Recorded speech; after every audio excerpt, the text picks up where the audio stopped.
Second trick भी इसकी बेहद आसान है। हमें क्या करना है कि बिल्कुल बेसिक्स है, हमें पता है कि एक ईयर है कब बन पाती है, डेट से, मंथ से, इन सबको मिलकर के एक ईयर बनती है। तो सबसे पहले हमें क्या करना है कि हमेशा दी गई डेट को लिखना है, उसके बाद में यहाँ थोड़ा सा रटने का, हमें मंथ्स है उनके कोड को याद करना है। उसके बाद में हम ईयर की बात करेंगे, ईयर के बाद हमें पता है कि लीप ईयर आती है, और उसके बाद में क्या आ जाता है कि सेंचुरी हमारे पास में आ जाती है। तो सबसे पहले हम डेट की बात करते हैं, तो यहाँ कितना दिया गया 26, मैंने यहाँ पे क्या लिखा 26। उसके बाद में जनवरी मंथ है, और जनवरी जो मंथ है इसका कोड आपको ये जो साइड में यहाँ टेबल दिखाई दे रही है, इस टेबल में मैं बात करता हूँ। तो इस टेबल के अंदर एक तरफ में लिखा गया है नॉर्मल ईयर, और एक तरफ हम लोगों ने क्या लिख रखा है, हम लोगों ने लिख रखा है लीप ईयर। जनवरी टू दिसंबर मंथ के टोटल वैल्यूज यहाँ लिखी गई है। सबसे पहले मैं बात करता हूँ नॉर्मल ईयर की। तो नॉर्मल ईयर में जनवरी मंथ का कोड है 1, उसके बाद में 4, फिर 4, 0, 2, 5, इस तरीके से सभी मंथ के कोड हैं। ऐसे ही हमने लीप ईयर के सभी मंथ के कोड लिख रखे हैं। याद करना बेहद आसान है, किस तरीके से याद करेंगे उसकी बात करते हैं, क्योंकि जनवरी और फरवरी जो मंथ है इन्हीं के कोड अलग अलग है, बाकी सभी के कोड यहाँ जो है वो एक जैसे हैं।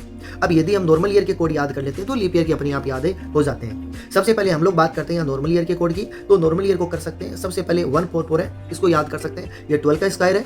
025 को याद कर सकते हैं कि ये 5 का स्क्वायर है। 036 को याद कर सकते हैं, ये 6 का स्क्वायर है, और लास्ट में हमारे पास में बच गया 146। अब यहाँ से सबसे पहले मैंने क्या है, जनवरी मंथ का कोड मैंने लिया यहाँ पे 1। लगभग स्टूडेंट को डाउट होगा कि सर 2028 तो एक लीप ईयर है, आपने 0 क्यों कंसिडर नहीं किया। हमेशा ध्यान रखें कि एक ईयर कब लीप ईयर होगी, जब उसका फरवरी मंथ में जो 29 फरवरी है उसको जब अपन लोग यूज कर लेंगे तभी वो एक लीप ईयर बन पाती है। तो अभी 26 जनवरी 2028 तक 2028 एक नॉर्मल ईयर है, तो नॉर्मल ईयर के हिसाब से मैंने क्या कंसिडर किया, यहाँ पे 1 कंसिडर किया। उसके बाद में हमने देखा कि यहाँ टोटल ईयर कितनी है, सर 28 है, क्योंकि सेंचुरी को अलग रखेंगे, और उसके बाद में हमारी लीप ईयर पे हमने देखा कि 20 ईयर है हमारे पास में, 28 है, लीप ईयर के लिए 4 से डिवाइड करेंगे। हमने देखा यहाँ तो 7 आ रहा है, लेकिन हमें 7 नहीं लेना, क्योंकि जो 28 दिया गया है 2028 वो एक नॉर्मल ईयर ही है, इसलिए है क्योंकि उसका 29 जो फरवरी है उसको हमने यूज नहीं किया, इसलिए। तो यहाँ हम कितना लेंगे, 6 लेंगे। देन उसके बाद में हमने लिखा है कि odd day in a century, century में कितने ओड डे होंगे। हमें पता है कि यहाँ 2000 एक सेंचुरी है, इसलिए 2000 में ओड डेज कितने होंगे, 0, क्योंकि ये 400 का मल्टीपल, और हमने पढ़ा है कि 100 सालों में 5 ओड डेज, 200 सालों में 3 ओड डेज, 300 सालों में 1 ओड डेज, और 400 सालों में होता है 0 ओड डेज। तो यहाँ हमने क्या लिया, 0। अब हम देखते हैं कि हमने टोटल कितने काम किए।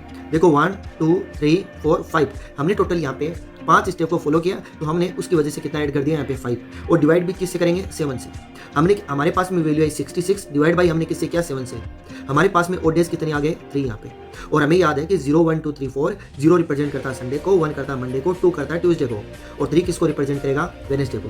तो हमारा यहाँ से आंसर क्या हो जाएगा, वेडनेसडे। दोनों ट्रिक बेहद शानदार है, कुछ भी इसमें रटने का नहीं है। जो साइड में टेबल दी गई इसको भी हम कॉन्सेप्चुअल वे में क्या कर सकते हैं, याद कर सकते हैं। ऐसे डाउटफुल क्वेश्चंस आप हमारे नीचे दिए गए व्हाट्सएप नंबर पे भेज सकते हैं।